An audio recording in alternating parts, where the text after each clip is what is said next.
If you've ever played Gran Turismo, you probably remember the beast named Suzuki Escudo. It was so fast, it felt like you were playing with a cheat code. But here's the thing, the Escudo isn't just a video game legend. Today, I'll guide you through the story of this beauty of a car. As always, don't forget to drop a like and turn the notifications on, as it really helps me to make more content like this. All set? Then let's go!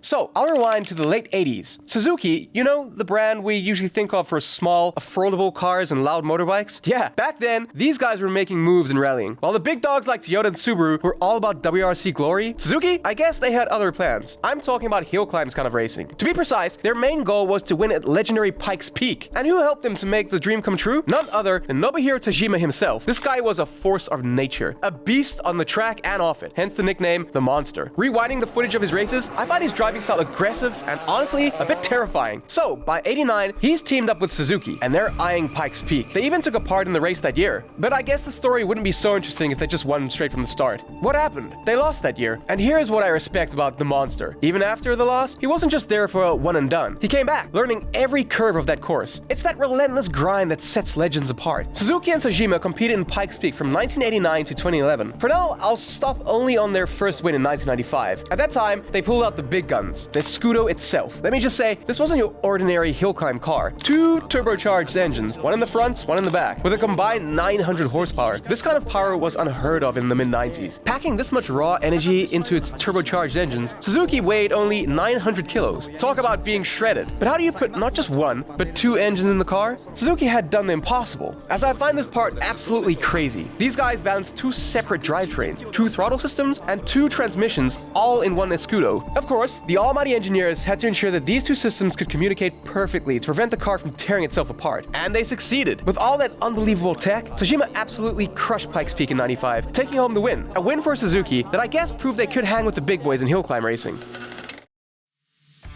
So, in 1996, Suzuki made a bold move, ditched the twin-engine madness, and went with a single mid-mounted V6. This bad boy was turbocharged to nearly 1,000 horsepower. Yeah, you heard me right, even more power than the two-engine setup from the previous year. The single engine was also way more reliable, so they streamlined the entire system and came out with a car that was more consistent and faster. From a mechanical standpoint, it was a huge step up, and that's what I call an evolution. Suzuki guys also went crazy with the aerodynamics. They slapped on one of the biggest front splitters I've ever seen in motorsport. This thing was designed to create downforce, a lot of it, to keep the car glued to the road. And I'll remind you, at Pikes Peak, you're dealing with some pretty gnarly conditions. Loose gravel, asphalt, high altitude. The car's gotta be stable or you're done for. So I guess the huge downforce came very handy. Each year, the Escudo was evolving. Lighter, faster, more sophisticated. By 98, they'd swapped in a twin-turbo V6, pushing over 981 horsepower, and trimmed the weight down to just 800 kilos with an aluminum space frame. At that point, it was one of the most advanced hill climb cars on the planet. With the upgrades, it became one of the most popular cars in the whole wide world.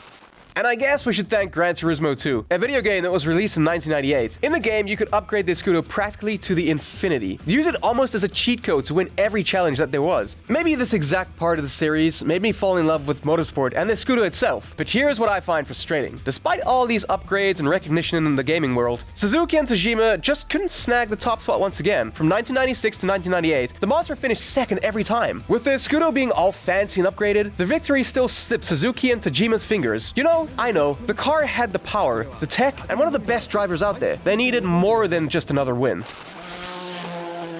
So, years go by, and by 2006, Suzuki and Tajima came with a new strategy. This time, it wasn't the Escudo, but the Suzuki XL7. Even being an SUV, was the spiritual successor to the Escudo, but way more refined. Under the hood, a twin-turbo V6, pumping out over 900 horsepower. Maybe a little bit less power, but better handling, and aerodynamics that were dialed in like never before. And finally, it worked. Tajima took the win in 2006. After all the close calls in the 90s, they finally nailed it. I find it as a redemption. And they didn't stop there. In 2007, Tajima came back and did it again. Back-to-back wins, cementing his title as the king of Pikes Peak. You know how it goes. For guys like Tajima and Suzuki, winning wasn't enough. They had their eyes on breaking the 10-minute barrier on Pikes Peak. No driver had ever cracked that before, and Suzuki wanted to be the first. So, for the 2008 race, they went all out. They tweaked the XL7, boosted the power, and improved the aero even further. This was their shot at history. Everything lined up for that record-breaking run. But I guess sometimes, even when everything feels right, it just doesn't fall your way. Tajima finished just over 10 minutes. Close, but no cigar. And then, in 2011, they had it in the bag.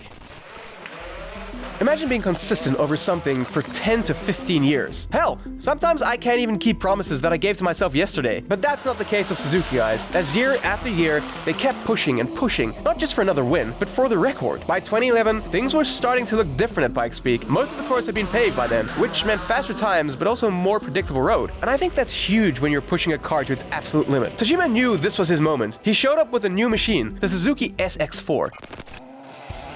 The SX4 wasn't just another iteration of the Escudo, it was a whole new beast. With a twin-turbo V6 and the most advanced aerodynamics Suzuki had ever designed, this car was meant to break the 10-minute barrier. What I love about the SX4 is that it was engineered specifically to dominate the new, mostly paved course, but it still had the chops to handle the rough gravel sections near the top. I think that kind of adaptability is the whole reason of why Suzuki was on top of their hill climb racing game. Tajima knew this was his best shot. As he made his way up the mountain, you could tell he was on pace for something special. Every corner, every straight, he was absolutely nailing it. And then boom, he crosses the finish line, and the clock stops at 9 minutes and 51 seconds. He did it! The first driver ever to break the 10-minute barrier at Pikes Peak. This was Suzuki's moment too. They had spent over a decade chasing this goal, pushing the limits of what their cars could do, and they finally reached the summit, both literally and figuratively. For me, this win is the ultimate proof of Suzuki's engineering genius and Tajima's relentless determination. I guess it's one thing to dream big, but it's another to keep coming back and finally achieve what everyone said was impossible. After that record-breaking ride of Tajima in 2011, Suzuki began to pull back from international motorsport, and the Escudo was eventually retired from competition. They reached their ultimate goal, and its legacy and record continues to live on, bringing up fans of motorsport all across the world together. What do you think? Let me know in the comments, and as always, click the like button and turn the notifications bell on to see more stories like this. Until then, bye-bye, and keep your engines revving.